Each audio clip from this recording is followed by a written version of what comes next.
Hello guys, ನಾನು ನಿಮ್ಮ ಹಳ್ಳಿಯ ಯುವ ರೈತ ರವಿ ಮಾತನಾಡ್ತಾ ಇದ್ದೀನಿ. ನಿನ್ನ ಪಿರಿಯಾಪಟ್ಟಣ ಸೈಡ್ ಹೋಗಿದ್ದೆ. ಅಲ್ಲಿಂದ ಇವತ್ತು ಬೆಳಗ್ಗೆ ಊರಿಗೆ ಹೊರಡೋಣ ಅಂತ ಹೊರಡಬೇಕಾದ್ರೆ ಈ ಕಡೆಯಿಂದ ಮೈಸೂರಲ್ಲಿ ಟವಲ್ ತೆಗೆದು ನೋಡೋಣ ಅಂದ್ಬಿಟ್ಟು ಕತ್ತಿಗೆ ಹಾಕೊಂಡು ಹೊರಟೆ. ಈ ಟವಲ್ ಹಾಕ್ತಕ್ಕ ಏನೆಲ್ಲ ಮಾತು ಬಂದ ಅಂತ ಈ ವಿಡಿಯೋಲ್ಲಿ ತಿಳಿಸ್ತೀನಿ, ನೋಡ್ಕೊಳ್ಳಿ. ಇವತ್ತು ಬೆಳಗ್ಗೆ ಅಲ್ಲಿಂದ ತಿಂದು ಹೊರಟೆ. ಬೇರೆ ಇನ್ನೊಂದು ಪಕ್ಕದವರು ಇದೆ, ಅಲ್ಲಿ ಕೊಪ್ಪಲು ಅಂತ, ಅಲ್ಲಿ ಕೆಲಸ ಮಾಡಿದ್ದೀನಿ ನಾನು. ಅಲ್ಲಿಗೆ ಬಂದು ಎಲ್ಲರನ್ನೂ ಮಾತಾಡ್ಸೋಣ ಅಂತ ವಿಸಿಟ್ ಆಗ್ತೆ. ಫಸ್ಟು ಬತ್ತಿದಾಗೆ ಒಬ್ಬರು ಯಜಮಾನ್ರು ಇದ್ದಾರೆ, ಷಣ್ಮುಖಣ ಅಂತ ಅವ್ರ ಹೆಸರು. ಅವ್ರ ಮನೆಗೆ ಹೋಗಿ ವಿಸಿಟ್ ಆಗ್ತೆ. ಪಾಪ ಗಂಡ ಹೆಂಡ್ತಿ ಇಬ್ಬರೂ ಬ್ಯಾರನ್ಗೆ ಸೌದೆ ಅಂದರೆ ಇವಾಗ ಹೊಗೆ ಸೊಪ್ಪು ಬೇಯಿಸ್ತಾವ್ರಲ್ಲ ಬ್ಯಾರನ್ನು, ಇಲ್ಲಿ ಸೌದೆ ಹಾಕ್ತಿದ್ರಂತೆ. ಒಂದು 10 ಗಂಟೆಗೆ ಬಂದು ಊಟಕ್ಕೆ ಕೂತಿದ್ರು. ನಾನು ಮನೆಗೆ ಎಂಟ್ರಿ ಕೊಡ್ತಿದ್ದಾಗಲೇ ಗಂಡ ಹೆಂಡ್ತಿ ಇಬ್ಬರು ಒಂದೊಂದು ಒಳ್ಳೆ ಈ ಸೈಜ್ದು ರಾಗಿ ಮುದ್ದೆ ಉಪ್ಪು ಹೆಸರು ಹಾಕೊಂಡು ಇಬ್ಬರು ಕೂತಿದ್ರು. ನನ್ನನ್ನು ನೋಡಿದ ತಕ್ಷಣ ಅಣ್ಣ ಬನ್ನಿ ಊಟ ಮಾಡಿ ಅಂದರು. ತಿಂದಿದ್ದೀನಿ ನಾನು, ಬೇಡ ಅಂತಂದೆ. ನೋಡಿದ್ರು, ಏನಣ್ಣ ಟವಲ್ ಹಾಕ್ಬಿಟ್ಟಿದ್ರಿ ಅಂತ, ರೈತರಾಗ್ಬಿಟ್ಟಿದ್ದಾರೆ ಅಂತಂದರು. ಹ್ಞೂ ಅಣ್ಣ, ನಾವು ಜಮೀನೆಲ್ಲ ಮಾಡಿದ್ದೀವಿ, ರೈತರಾಗಿದ್ದೀವಿ ಅಂತಂದೆ. ಅದಕ್ಕೆ ಅವರು ಹೇಳಿದ್ರು, ನಾವು ರೈತರಾಗಿ ಸಾಯ್ತಾ ಇರೋದೇ ಸಾಕು, ನೀವು ಯಾಕಣ ಕಲಾವಿದನಾಗಿ ಇಟ್ಕೊಂಡು ಪುನಃ ರೈತರಾಗಿದ್ದೀರಲ್ಲ ಅಂತ ಕೇಳಿದ್ರು. ಅದಕ್ಕೆ ಅಣ್ಣ, ಕಲೆನೂ ಇದೆ, ಅದನ್ನು ಉಳಿಸ್ಕೊತೀನಿ. ಈಗ ಜಮೀನು ಇರೋದ್ರಿಂದ ಬಾವಿ ತೆಗೆಸಿ ಅದನ್ನು ಮಾಡೋಣ ಅಂತ ಪ್ರಯತ್ನ ಮಾಡಿದ್ದೀನಿ ಅಂತಂದು. ಬೇಡ ಕಣ ಆ ಕಷ್ಟ ಅಂತಂದರು. ಏನು ಅಂತ ಕೇಳಿದೆ. ಇವತ್ತು ಈ ಸರಿ ಹೊಗೆ ಸೊಪ್ಪು ಬಸು ಮಳೆ ಇಲ್ಲ, ಆದರೂ ಸಖತ್ತಾಗಿ ಬೆಳೆದ್ಬಿಟ್ಟವ್ರೆ ಹೊಗೆ ಸೊಪ್ಪನ್ನ. ಬೆಳೆದಿದ್ರೂ ಕೂಡ ರೈಟ್ ಇಲ್ಲ. ಹೋದ ಸರಿ 1 kgಗೆ 300 ರೂಪಾಯಿ ರೈಟ್ ಇತ್ತಂತೆ. ಈ ವರ್ಷ ಇವತ್ತಿನ ರೈಟು, ಇವತ್ತಿನ ಮಾರ್ಕೆಟು, ನಿನ್ನೆ ಇವತ್ತು ಬಿಟ್ಟರೆ ಮಾರ್ಕೆಟ್ ರೈಟ್ ಹೇಳಿದ್ರು 1 kgಗೆ 70 ರೂಪಾಯಿ 80 ರೂಪಾಯಿ ಇದೆ ಅಂತ. ಏನು ಮಾಡೋದು ರೈತರಾಗಿ, ಇಷ್ಟೆಲ್ಲ ಕಷ್ಟ ಬಿದ್ದು ಬೆಳೆದಿದ್ದೀವಿ ಅಂತಂದರು. ಯಾವ ಫಂಕ್ಷನ್ನು ಎಲ್ಲಿಗೂ ಹೋಗೋಕ್ಕಾಗಲ್ಲ ಅಂದರು. ಅದಕ್ಕೆ ನಾನು ಹೇಳಿದೆ, ನಿಮ್ಮ ಕಡೆ ರೈತರ ಥರ ಅಲ್ಲ ಅಣ್ಣ ನಮ್ಮ ಕಡೆಯವರು. ಮೈಸೂರಿಂದ ಆಚೆಗೆ ಚಾಮರಾಜನಗರ, ಗುಂಡ್ಲುಪೇಟೆ, ನಂಜನಗೂಡು ಭಾಗ ರೈತರು ನಿಮ್ಮ ಥರ ಗೆದ್ದು ಅದನ್ನೇ ಒಂದು ಇದನ್ನು ಮಾಡಲ್ಲ. ನಾವು ಜಮೀನಲ್ಲೂ ಗೆಯ್ತೀವಿ, ಅದೇ ಥರ ಫಂಕ್ಷನ್ಗಳನ್ನೂ ಅಟೆಂಡ್ ಮಾಡ್ತೀವಿ, ಮದುವೆ ಮುಂಜಿಗಳನ್ನೂ ಅಟೆಂಡ್ ಮಾಡ್ತೀವಿ, ಯಾವುದು ತಪ್ಪಿಸ್ಕೊಳ್ಳಲ್ಲ, ಸೋಕಿನೂ ಮಾಡ್ತೀವಿ ಕಾರಣ ಅಂತಂದೆ. ಅದಕ್ಕೆ ಹೆಂಗೆ ಅಂತ ಕೇಳಿದ್ರು ಅವರು.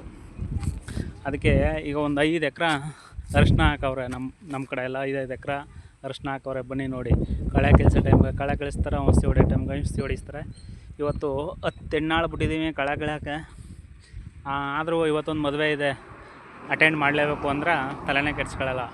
10 ಹೆಣ್ಣಾಳಿಗೂ 10 ಊಟ ಹೋಟ್ಲಲ್ಲಿ ಕಟ್ಸ್ಬಿಟ್ಟು ಅದನ್ನು ತಗೋಕ್ಕೆ ಟೈಮ್ ಇಲ್ದಿರುವೆ ಒಬ್ಬ ಫ್ರೆಂಡ್ಗೆ ಹೇಳ್ತೀವಿ, 10 ಊಟ ಕಟ್ಕೊಡ್ತಾರೆ ಹೋಟ್ಲಲ್ಲಿ, ತಗೋಗಿ ನಮ್ಮ ಜಮೀನಿಗೆ ತಲುಪಿಸ್ಬಿಡೋ ಸಿಸೆ ಅಂತ ಯಾರಿಗಾರ ಫ್ರೆಂಡ್ಗೆ ಹೇಳಿದ್ರೆ ತಗೊಂಡೋಗಿ ಕೊಡೋ ಅಂಥ ಫ್ರೆಂಡ್ಗಳವ್ರೆ.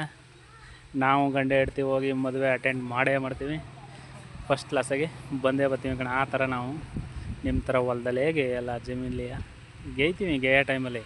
ಆದರೆ ನಿಮ್ಮಷ್ಟು ರಿಸಿಕ್ ಮಾಡಲ್ಲ ಅಂತ ಅಂದೆ.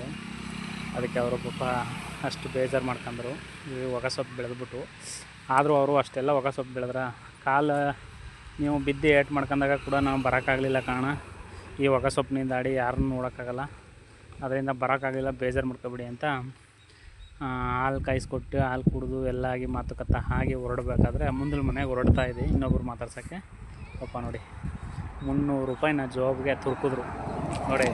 ಈ ಪಟ್ಟಿ ಹಾಳು, ಇಷ್ಟುದ್ದ ವ್ಯಕ್ತಿಗೆ ಹಾಸ್ಪಿಟ್ಲಿಗೆ ಬಂದು ನಿಮ್ಗೆ ನೋಡೋಕ್ಕಾಗಲಿಲ್ಲ, ಹಣ್ಣು ತಂದು ಕೊಡೋಕ್ಕಾಗಲಿಲ್ಲ ಅಂತೇಳಿ 300 ರೂಪಾಯಿನ ನನಗೆ ಹಾಕಿ ನೆಗ್ನಂಗೆ ನಡ್ತಾ ಮಾತಾಡಿಸಿ ಕಳಿಸಿ ಖುಷಿಯಾಗಿ ಕಳಿಸ್ಕೊಟ್ರು. ಪಿರಿಯಾಪಟ್ಟಣ ತಾಲೂಕು ಜನ ಹೆಂಗೆ ಅಂದ್ರೆ ಭಾಳ ಮುದ್ದೂರು ಗೈಸ್.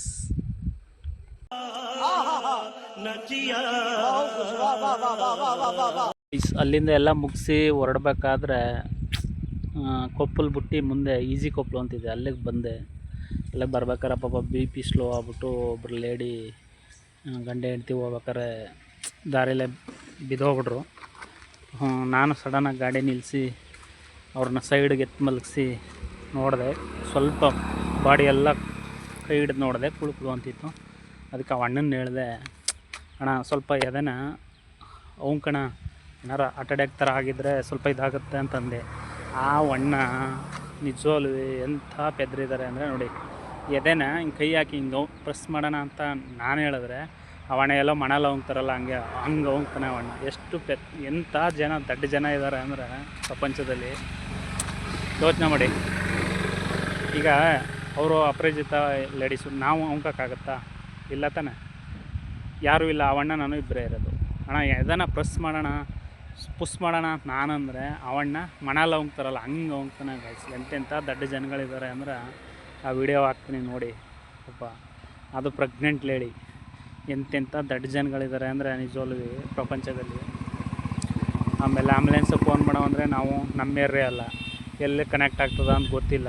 ಆಮೇಲೆ ಅಷ್ಟಕ್ಕೆ ಪಾಪ ಯಾರೋ ಅಕ್ಕಪಕ್ಕದವರೆಲ್ಲ ಬಂದರು. ಒಬ್ಬರು ಪಾಪ 2 ಹುಡುಗಿರು ಕೂರ್ಸ್ಕೊಂಡು ಬಂದರು, ಒಬ್ಬ ಅಂಕಲು. ಆಗ ಆ ಹುಡುಗಿರನ್ನ ಅವ್ರ ಹೆಲ್ಪಿಗೆ ಬಿಟ್ಟು ಆಮೇಲೆಲ್ಲ ಅಕ್ಕಪಕ್ಕ ಸೇರ್ಕೊಂಡ್ರು.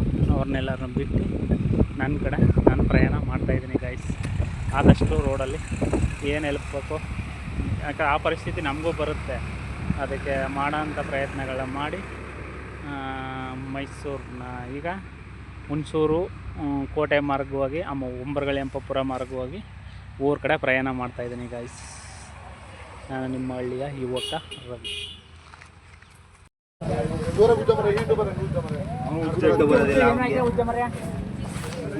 ಅಂದ್ರೆ ಏನು ಹೇಳ್ತಾನೆ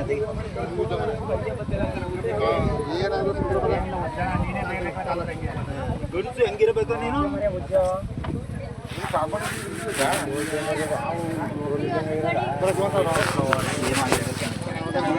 ಗೊತ್ತಿಲ್ಲ.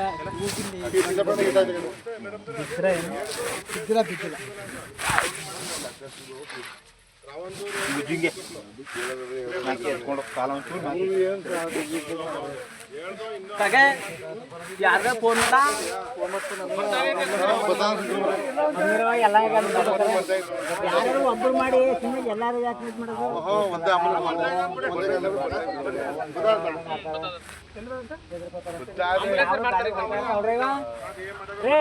ನೋಡ್ಬಿಟ್ಟು ಗಂಟೆ